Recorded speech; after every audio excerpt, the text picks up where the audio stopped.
I'm on the train to Clacton-on-Sea and I'm just pulling into the penultimate station on the line at Thorpe-le-Soken. This is a fast train that skipped several stations, and on the adjacent platform is the train to Walton-on-the-Naze, which is the one which has stopped at all of the local stations, and it waits here for a few minutes to allow people to make the connection. Therefore it's a very easy station to tick off, but before I go I feel like I should just quickly point out that there is a disused platform here from when there used to be more tracks leading down on the Walton-on-the-Naze branch. I've caught the Walton-on-the-Naze train to the penultimate stop on this line, Frinton-on-Sea, where I'm just going to wait for the train to head up to Walton and come back, simply just to tick off another station. And yet again, Frinton-on-Sea has a disused platform. Outside of the station you can see some former manually operated level crossing gates. These were in use until 2009, until they were replaced by automated ones. Right way anyway. The next stop will be Kirby Cross. So now that I've made it back to the intermediate station between Thorpe-le-Soken and Frinton-on-Sea, I can start my walk here at Kirby Cross, just utilising the chance of visiting another station. This retains both of its platforms, but it is single track on either side, so it is just a passing loop. I do actually have to cross the railway to leave the station, which is intriguing. Well, if I didn't want to cross the railway, I would already have a beautiful walk on my hands if I headed in that direction. But I'm not, so here I go. Kirby Cross seems to be quite busy with cars at the moment, but it does have a beautiful village sign. And although it may not have sea in the name, we will come across the coast today, but it might not necessarily be the coast you might think it will be. So about a mile in, one road and one field later, I've made it to the slightly more isolated Kirby-le-Soken, which also has a village sign. So we've got Thorpe-le-Soken and Kirby-le-Soken. And on the path leading away from Kirby-le-Soken, I've got a field of purple flowers. This is glorious. It's not often I get to walk across a landscape like this.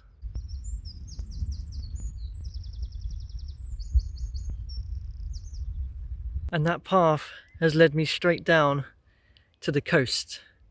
No, really, this is it. No sandy beaches, no waves, no groins. You might think it's a river estuary, but it isn't.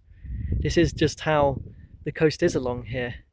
You can't follow it directly between the seaside towns of Walton and Harwich.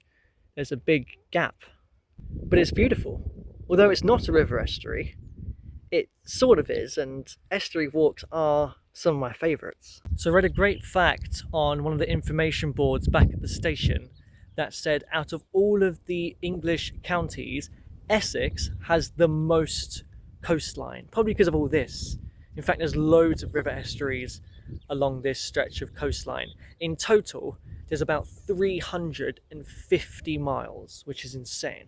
I can smell the saltiness of the water down there. I love it. I can just about make out from here some cranes in the distance. That must be Felixstowe, because there's a huge port there.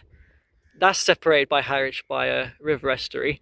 And just over there, I can also spot a tower, which must be the one at Walton-on-the-Naze. So I just realised then that Essex even beats Cornwall in coastal distance. And that is only connected to one other county at Devon.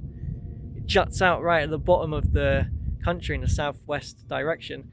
You would think that might be the one with the most coastline, but I guess not. I guess because that you can follow that all the way around. Whereas here, you're going in and out, in and out, in and out, because there's so many different estuaries. You've got the Thames, the Blackwater, you go all the way around Malden and all that. You got this one, you got Harwich and Felixstowe. There's so many. So because there's such a huge gap on the coast along here, you do have a lot of little islands. I think them trees make up an island. I think them ones do as well. I would have said if I was at the beach right now in Walton, I would have thought that the tide would be out.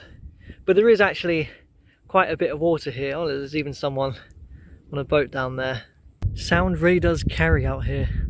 Because I just heard an ice cream truck jingle all the way back in Kirby-le-Soken.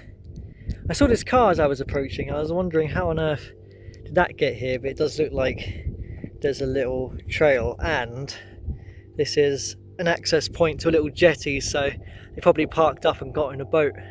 So I just came down off of the, I was going to say estuary path, but I guess I should say coast path, because I spotted this, and my map calls this a World War II bombing decoy.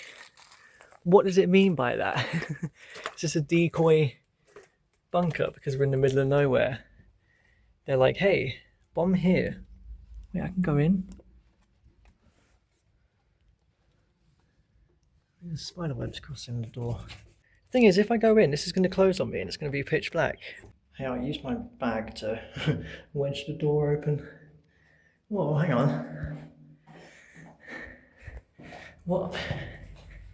Ooh. Alright, I'll crawl through. I'll play a game.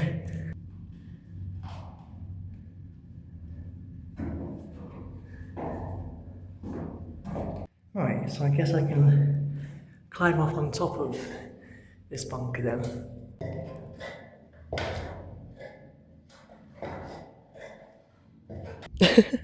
What have I stumbled across?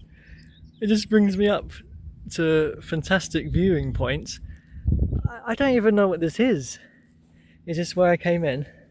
Is my bag safe down there still? Yes, the door is still ajar. The thing is, the ladder doesn't reach all the way to the top, so it's going to be a bit awkward me climbing back in. We'll give it a go.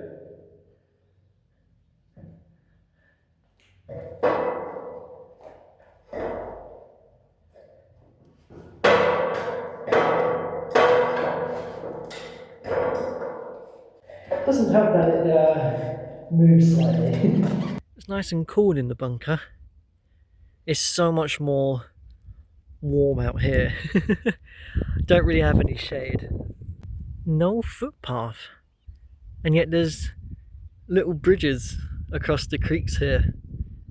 I wonder how safe these actually are to walk across. Because I would not want to fall down there. The only problem with these estuary walks, apart from maybe not having too much shade, is that you do have to do a lot of weaving in and out, probably why there's so much coastline in Essex.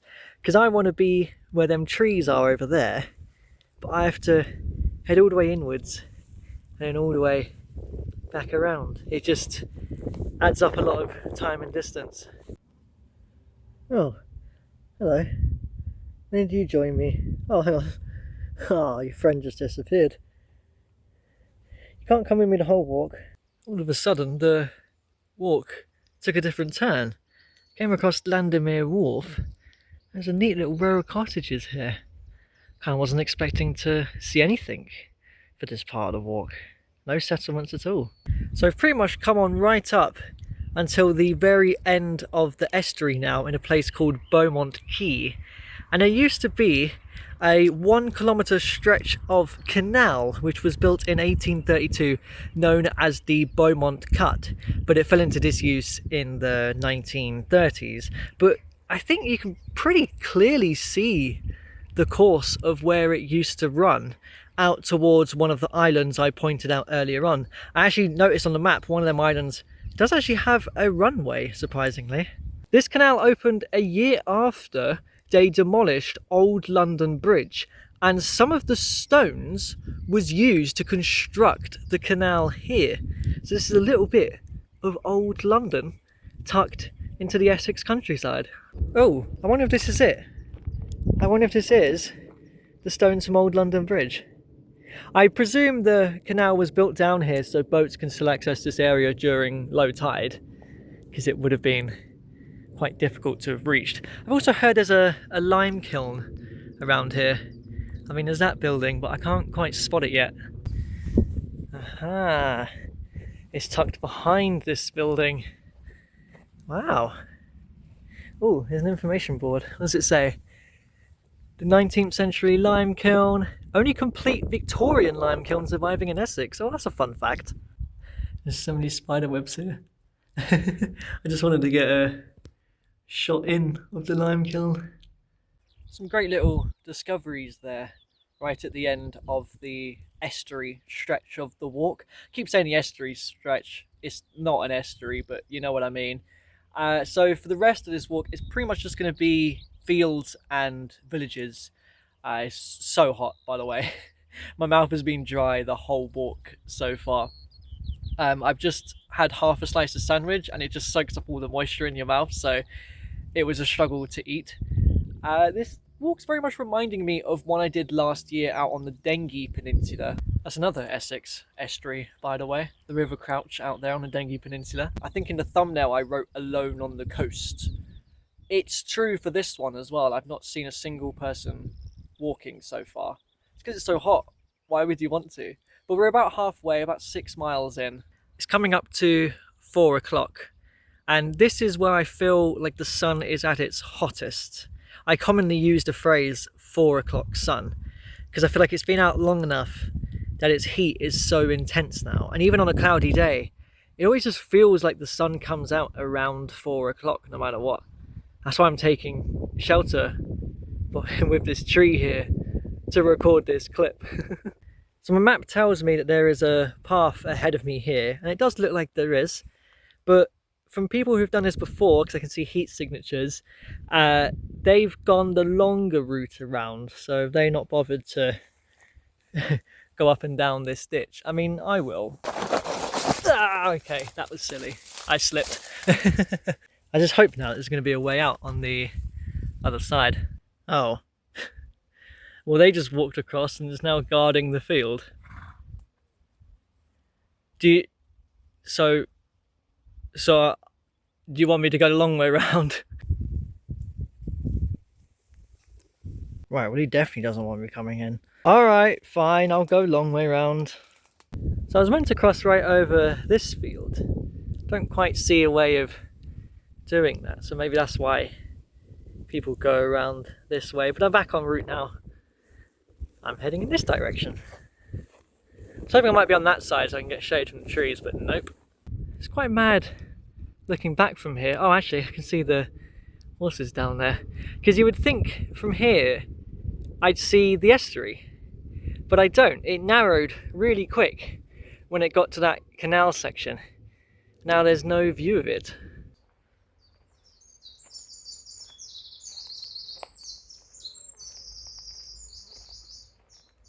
So I've made it down into the village of Bowmont. Oh, be careful, Bowmont come Mose.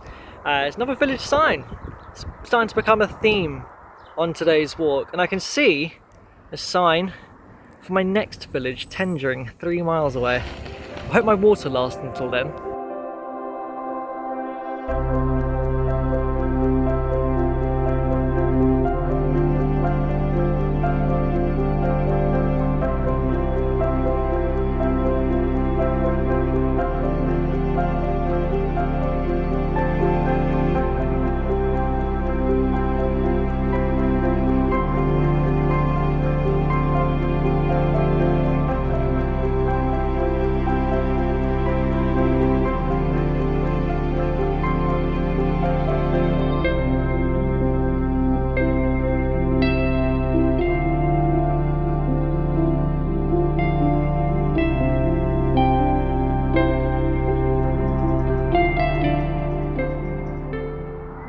And what is probably our fourth and final village sign of the day is for Tendring, which is a bit intriguing because that's what the entire district is known as. Tendring 100 back in the day, which is essentially another word for a ward. You would think it would be a busier place that they would name it after, but presumably it's because it's a parish. Historically they would name councils and districts and whatnot after parishes, and there is a church here. So I've still not seen a single walker, not seen a single shop either. I was hoping there might be a tap attached to the church because I'm almost done with my 1.5 litres of water that I brought out with me, but there wasn't. But I am on to the final section of the walk. There's a station there, so it's a much more built up area. So let's see what we'll find. Oh, yes, Yes, yes, yes, yes, yes, yes, yes. There, that would do me nicely. Nice, refreshing, fizzy drink. I've come across a red telephone box full of books. That's stacked full. So I've made it to the station, Wheelie, which is a bit of an awkward one as it doesn't get any trains on a Sunday. It's because there's just not many people using this station. It is the least used on the brilliantly named Sunshine Coast Line. But originally, the railway company which built this line was known as the Tendring Railway. Little tie-in to the village and district we've been walking through today. I just realised, by the way, it's summer solstice today. Longest day of the year. Probably also the hottest day of the year. But I really enjoyed discovering the bunker and the Disused Canal on the estuary and some beautiful fields on this walk as well. So despite everything, it was a really good walk. Alright, I'll go now. Well, I won't go now because the train's still not here, but let's hope it comes soon.